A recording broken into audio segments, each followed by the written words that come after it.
ඔන්න එහෙනම් අද සාදරයෙන් පිළිගන්නවා travel with කලෝ YouTube channel එකේ.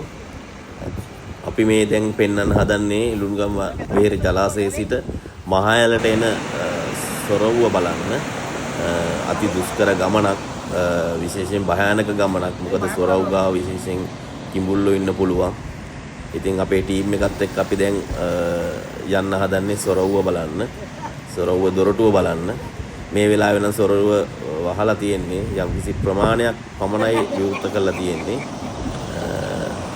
බලමු ඉස්සරහට යන ගමන් අපි කතා කරමු.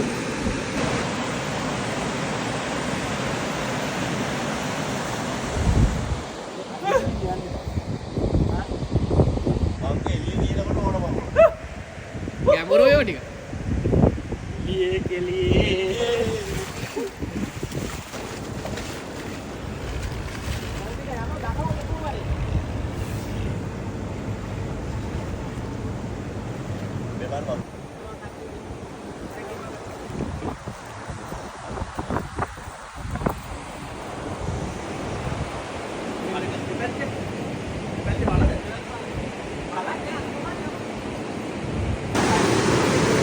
ඔන්න එහෙනම් අපි ඇතුල් වෙන්න හදන්නේ සොරවුවේ උමම් මාර්ගයට. අපි යන්න ඕනේ.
අපි ඉන්නේ දැන් ලුණුගම වෙහෙර ජලාශයේ වතුර මට්ටමේ සිට අඩි 100කටත් වඩා යටින් ඉන්නේ. කියන්නේ අපේ දැන් ඉන්න මට්ටමේ ඉඳලා අඩි 150කට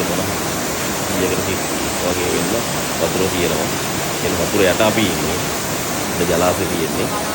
ඉතින් ඔයගොල්ලන්ට දැන් ඔය පේන්නේ සොරව් වහලා තියෙන්නේ වලට පොඩි ප්‍රමාණයක් විතරක් විවෘත තියෙන වෙලාවක. වතුර හැපෙන්නට වතුර පාර කරයි. අයිනෙන් එන වතුර පාරට අවුරුද්ද ගහගෙන යනවා.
මේ අවස්ථාව ඉතින් ජීවිතේ හැමෝටම අත්විඳින්න හම්බෙන්නේ නැහැ. මොකද දුෂ්කර ගමනක් නිසා.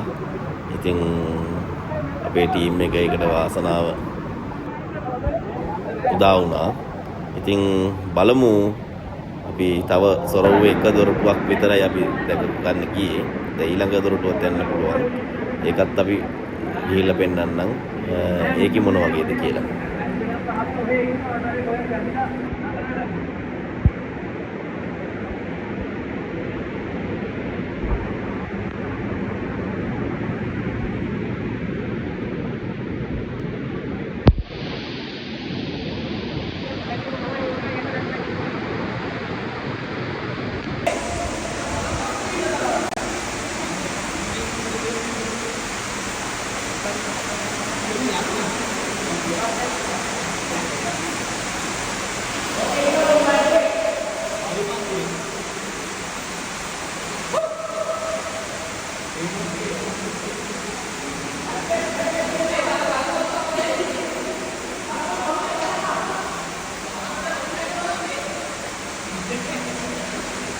අපි දැන් යන්නේ මේ දෙවනි දොරටුව බලන්න. දෙවනි දොරටුව නම් බලන්න යන්න ලේසි වුණේ නෑ. මොකද වවුල්ලෝ ගොඩාක් ඉන්නවා මේ පේන්නේ ඔයගලන්ට වවුලු පැටවු ගොඩාක් ඉන්නවා. මේ දෙලයින් වවුල්ලෝ මේ පේනවනේ වවුල්ලෝ රැඟේ වදිනවා ඇවිල්ලා දහස් ගාණක් වවුල්ලෝ ඉන්නවා. ඉතින් කොමින් හරි බලමු අපි ඔයගලන්ට ඒ දොරටුව ගාවටත් ගිහිල්ලා පෙන්වන්න. මොකද ඒක පෙන්වන්න ලේසි වෙයි. ඒක මොකද වතුර පාර එන්නේ නැහැ ඒකෙන්. ඉඳ දොරටුව පෙන්වන්න පුළුවන්. අපි යමු බලන්න ඉදිරියට තව පොඩ්ඩක් අපහසුයෙන් හරි ඔයගලන්ට මේ අවස්ථාවත් උදා කරලා දෙන්න. ඉන්න අපේ ටීම් එකත් එක්ක අපි ට්‍රැවල් විත් කළු.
ඔන්න එහෙනම් ඔයගලන්ට පෙන්නවා ජලාශයේ සොරවුව. මේ තියෙන ඔය යකඩ කඳ සම්පූර්ණයෙන් මේ දොරටුව තියෙන්නේ ඒක උඩට ඉස්සෙන්නේ.